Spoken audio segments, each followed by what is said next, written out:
Now, we of course have had Mr. Gracia on before. He's obviously President and CEO of Seville Government Contracting. He's been in the business for over 20 years, and he's of course got very popular blog and been involved in a lot of different industry councils and events. So we're very, very pleased and fortunate to have him and his expertise today as he kind of walks through some of the basics and some of the important key steps that companies are going to need to take in government contracting. So without further ado, I'm going to turn it over to you, Jaime. Thanks, Michael. As Michael mentioned, I'm Jaime Gracia. I'm President and CEO of Seville Government Consulting. Thank you for joining us this afternoon. So what we're going to talk about in these few minutes here is getting your foot in the door.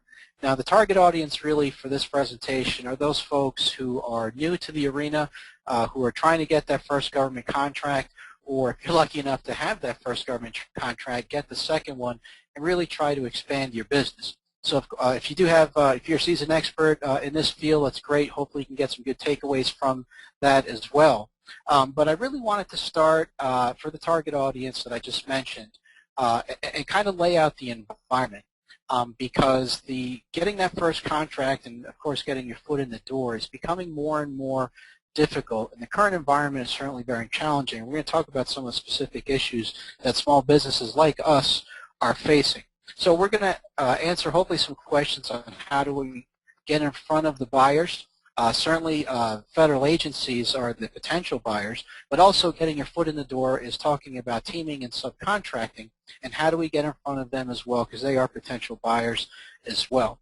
We're going to also talk about how do we set ourselves apart from the competition, because as we mentioned, and what we're going to mention, since the environment is getting a little bit more difficult, competition is getting a lot more fierce out there. So how do we set ourselves apart from our competitors, and really what do we need to do so we attract the attention of these large companies and potential prime contractors so that they come to us and they look for us and they try to do business with us directly so we can help fill in gaps of capabilities that they need, not only for their business but also for potential contracts as they move forward in their own contracting endeavors. Next slide. So let's talk a little bit about the environment. I don't want to sound doom and gloom, but I do want to set the table this way.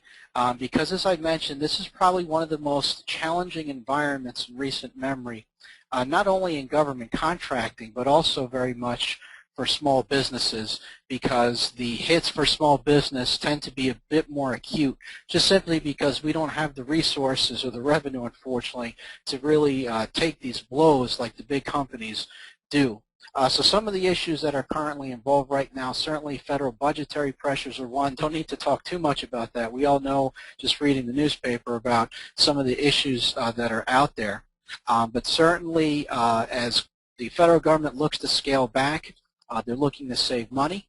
So that means that they're doing basically less contracting in this theme of doing more with less. So not only does that affect large companies like in number 2, but it certainly affects us as well. Large companies, as you've seen, they've been doing a lot of layoffs. In the news has been Booz Allen Hamilton. They laid off about 250 people. Lockheed Martin is laying off a couple thousand people. I mean, same thing with General Dynamics, BAE Systems, etc. It's basically in hunker down mode right now, and one of the big issues is the defense area with these large companies, but it's really across the federal government as they continue to cut contracts, specifically service contracts, and getting that goal of 15% cost savings.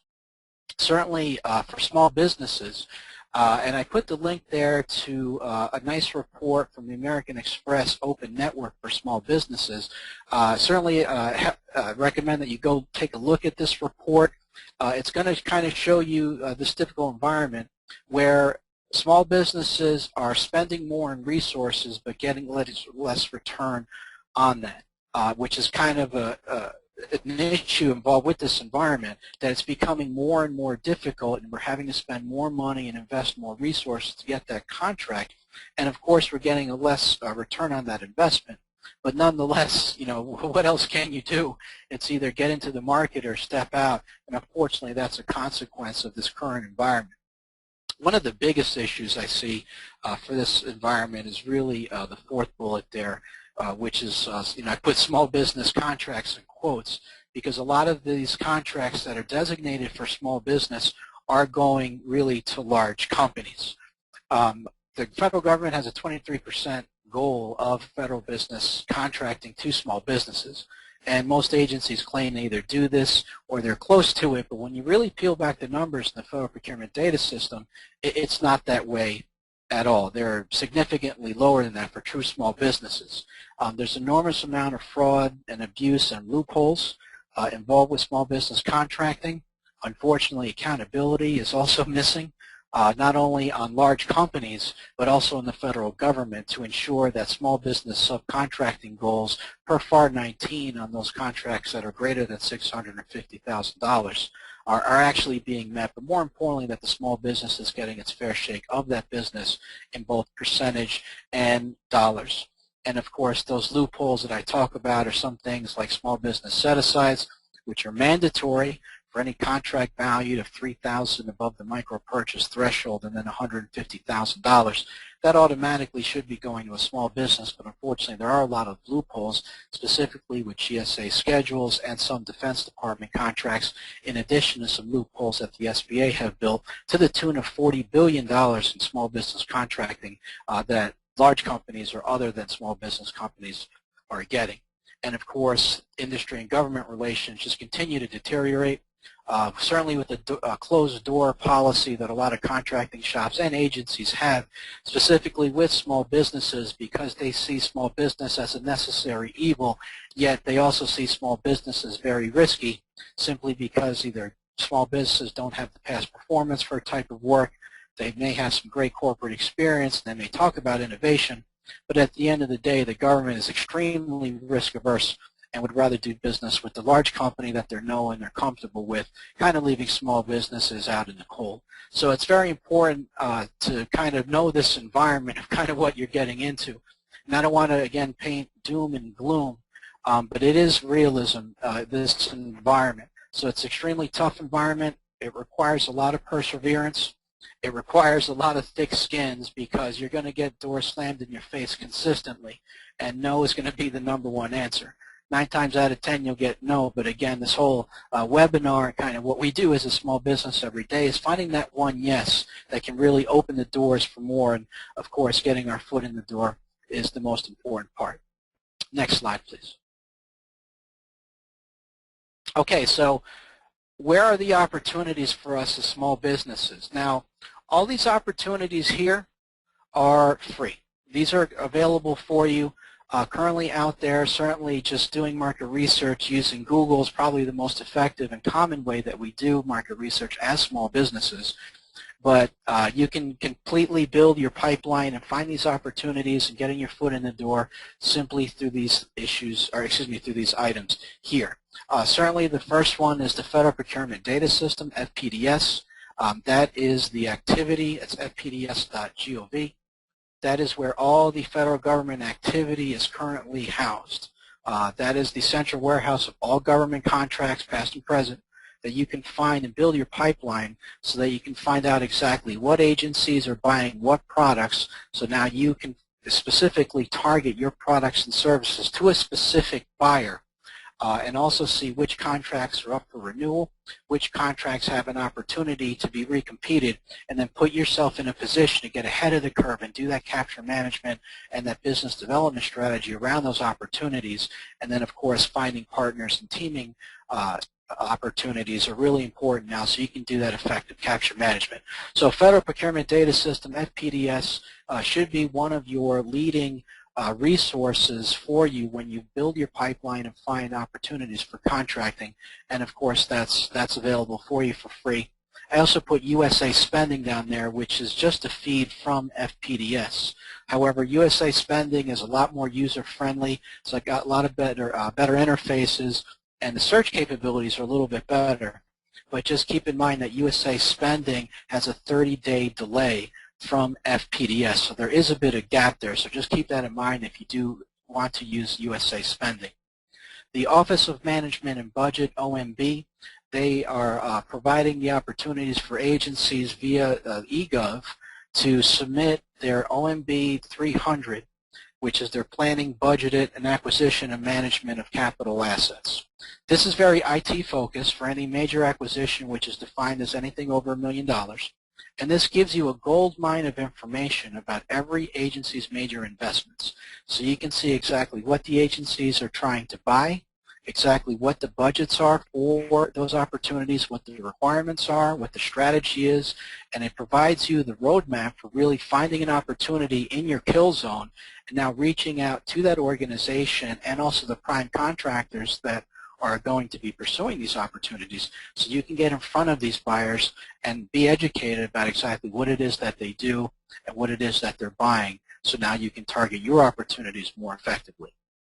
Now for the non-IT systems, the agency service contract inventories are also available from the Office of Federal Procurement Policy, OFPP, which is underneath the Office of Management and Budget. So you can go to the OFPP website under whitehouse.gov /OMB and then find these service contract inventories, because every single agency has its service contract inventory linked at the OFPP site.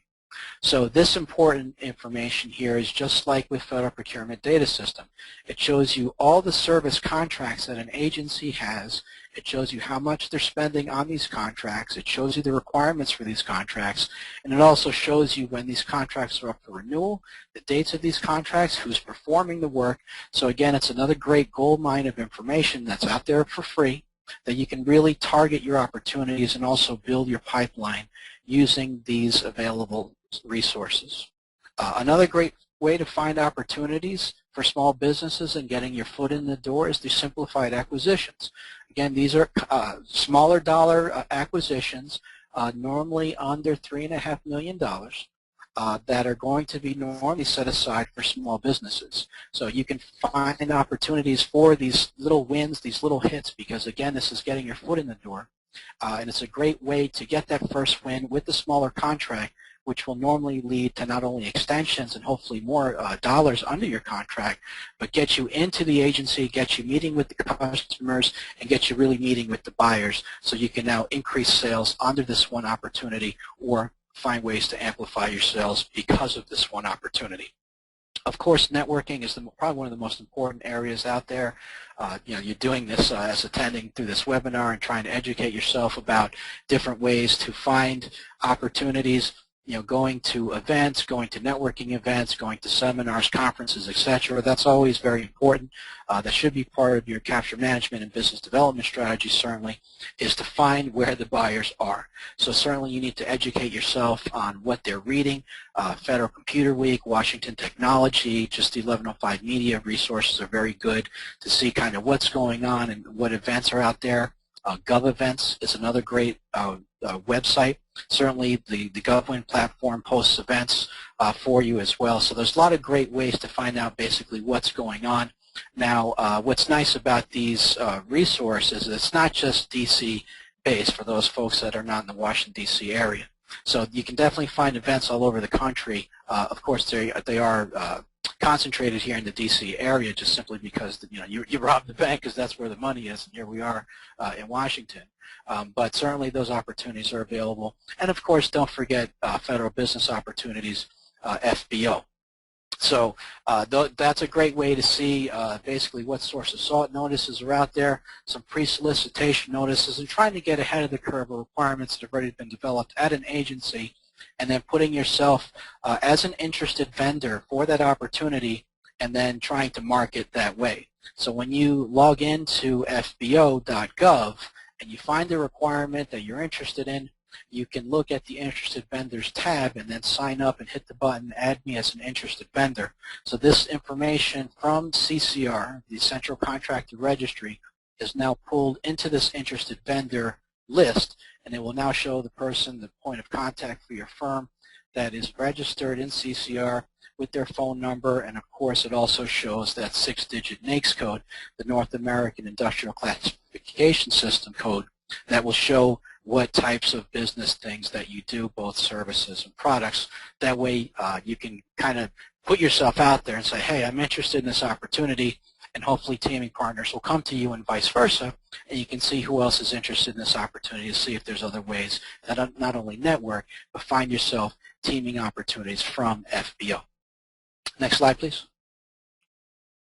So teaming and subcontracting, as we mentioned, that's really the way to get your foot in the door for most small businesses, which is to approach primes and large companies that already have business with the agency you're looking to do business with, and try to find ways to subcontract with them.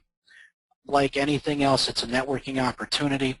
With large businesses and with prime contractors in general, you really have to come to them, with an opportunity in hand for the most part, because these large businesses probably get hundreds and hundreds of small companies that are interested in doing business with them, but their thought process and the way they go about doing business is, what have you done for me lately?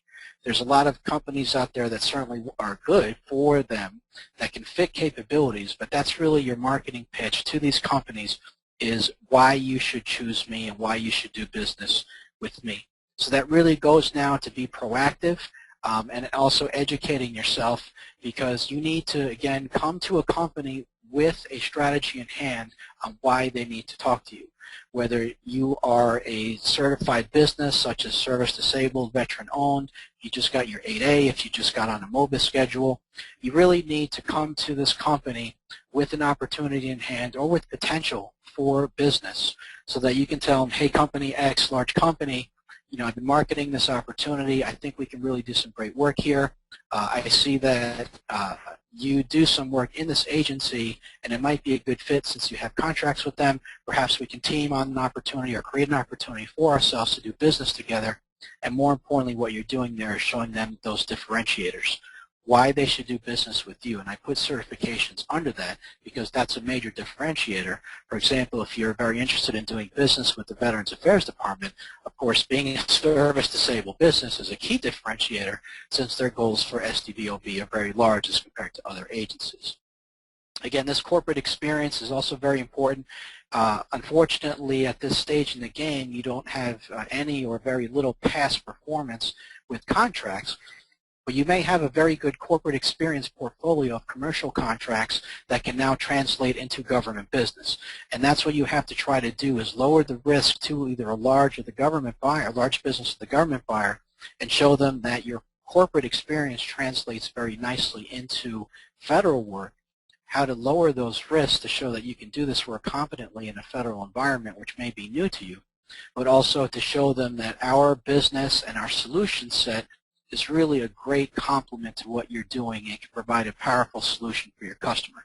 So then that goes to differentiators, which is what you want to be doing to show why, again, they need to be doing business with you and not one of your competitors. And of course, I put small business representatives in here, and it goes to say that you got to come prepared and do all these things that we've talked about. Now, small business representatives, all large companies have a small business advocacy, either entity or an office, where they are focused on small business partners. Because as I mentioned, all large contracts over $650,000 need to have a subcontracting component on it. So they must do business with small business, which is great. So let's get ourselves in front of the pack and try to get those opportunities for ourselves. Come with those key differentiators, come prepared to know about what that company does, what their business is, who their customers are, and why they need to pick you. And basically what you're doing is making their job easier. And that's certainly very true when you're dealing with a small business rep for an agency, the OSDBU office, the Office of Small Disadvantaged Business Utilization. Because oftentimes a lot of small businesses, and that's been their big issue with small businesses themselves, is that small businesses come into their offices unprepared and just expect them to open up a Pandora's box of contracting opportunities, and unfortunately that's not the case. Believe me, if it was, I wouldn't be here. But certainly helping them do their jobs is of benefit to you, because a lot of small business reps at agencies, I mean, it's just a fact, either don't know their own agencies very well, and they certainly don't know industry very well, if at all. So a lot of small business reps may just tell you, just to get you off their plate, off their docket, go to FBO, that's where we post everything. Or a lot of agencies actually have internal FBO-like websites in their own website agencies for internal businesses at that agency, which is equivalent to FBO, or it's linked to FBO. So I say that to come prepared not only for federal agencies certainly, but also with large business reps so that they can be impressed with your offerings, impressed with your presentation, but understand that you're serious about doing business with that company. You're serious about doing business with the federal government. You understand exactly the environment and what it takes to be successful in this market. And then they will prefer you, get you on their preferred vendors list, and really help narrow the competition for yourself so you can be at the front of the line when opportunities arise. So that's my presentation, and I want to thank you all for joining me.